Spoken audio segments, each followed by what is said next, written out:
Fala, meus alunos queridos! Pensaram que era o professor Giba, não é? Pegue seu fone de ouvido e venha conosco para o nosso primeiro podcast. Você já se perguntou por que os metais conduzem eletricidade? E por que eles têm aquele brilho e os outros não têm? E por que tem materiais que são transparentes e outros que são explosivos? Essas perguntas todas está parecendo mais uma aula de química, não é? Mas não é não. Vamos mergulhar um pouco mais a fundo e conhecer os átomos, e também o que há dentro do átomo. Bora lá? Os cientistas gostam de desmontar as coisas e entender do que elas são formadas. É como se fosse uma brincadeira de desmontar e ver o que tem dentro. Pense na água do mar. Vamos desmontá-la? Simplificando, vamos encontrar basicamente água e sal, correto? E agora desmontando a água, encontramos dois gases. Isso mesmo. A água, que não faz mal a ninguém e é inerte, é formada por dois gases que, quando se encontram, são altamente reativos e explosivos. Estamos falando do hidrogênio e do oxigênio. E também podemos desmontar o sal. E obtemos cloro e sódio. Um metal, quem diria, né?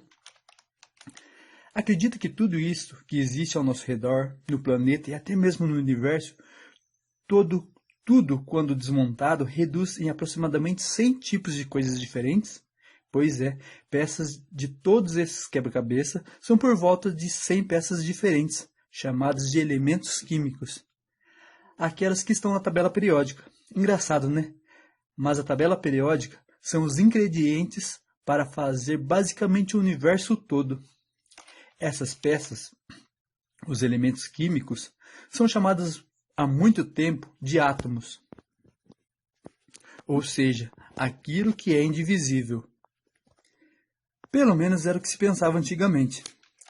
Átomos é a menor parte da matéria, que ainda conserva as mesmas qualidades e características.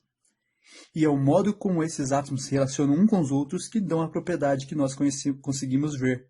Por exemplo, um sólido. São formados por partículas que estão vibrando uma perto da outra. Agora o líquido, as partículas já estão se movendo para lá e para cá, um pouco ligadas umas às outras. Mas o gás são partículas que nem loucos, se movendo para um lado e para o outro. E não tem ligação nenhuma uma com a outra. É por isso que as coisas se evaporam. Acredito que a menor estrutura viva, a célula, é formada de uns quadrilhões de átomos? Pois é, olha como o átomo é muito menor. E o que tem dentro do átomo? O seu núcleo é ainda muito menor. Quer ver como que é o tamanho dele? Se o núcleo do átomo tiver o tamanho de uma bolinha de gude, o átomo como um todo seria uma bola com um raio de 2 km, com um diâmetro de 2 km. É muito estranho, né? Agora venha comigo um pouco mais a fundo, vamos desmontar um átomo. Isso mesmo, desmontar um indivisível. O átomo é formado de 3 partículas diferentes: o próton, o elétron e o nêutron. O elétron foi fácil de descobrir, ele é o que causa a eletricidade. Depois se descobriu o próton. E por último o nêutron, porque ele é nêutron, né? O próton tem carga positiva e o nêutron carga negativa. E quando se juntam, dá carga zero. Agora, pegando esses ingredientes, podemos formar qualquer coisa. Por exemplo, se eu pegar um próton, podemos formar o hidrogênio. Se pegarmos um próton com um nêutron, formamos um hidrogênio mais pesado, mas ainda hidrogênio.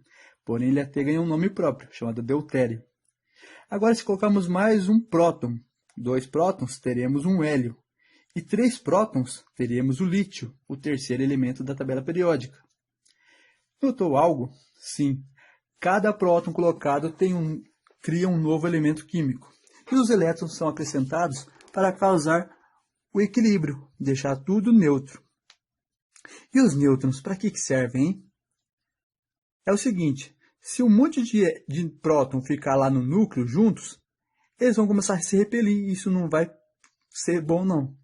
Então, os nêutrons é o que vão dar a estabilidade ao material. Então, conforme mais prótons tem no núcleo para formar o material, mais nêutrons tem que ter para poder estabilizá-lo.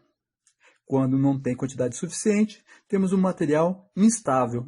Um átomo instável é chamado de radioatividade. Isso mesmo, aquela radioatividade que nós conhecemos. E essa combinação dessas coisas formam os átomos, e os átomos combinados formam tudo que existe na natureza. Interessante, não é? Só para encerrarmos aqui, sabia que a luz também é formada de átomos?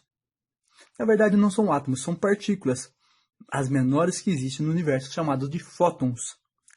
É isso mesmo, são pacotes de energia. E cada cor de luz tem uma quantidade de energia diferente, ou seja, um pacote com quantidade diferente de energia. A luz mais vermelha tem menos energia e a luz mais violeta tem mais energia. Gostou desse podcast? Não ficou perdido? Estamos encerrando aqui e até uma próxima.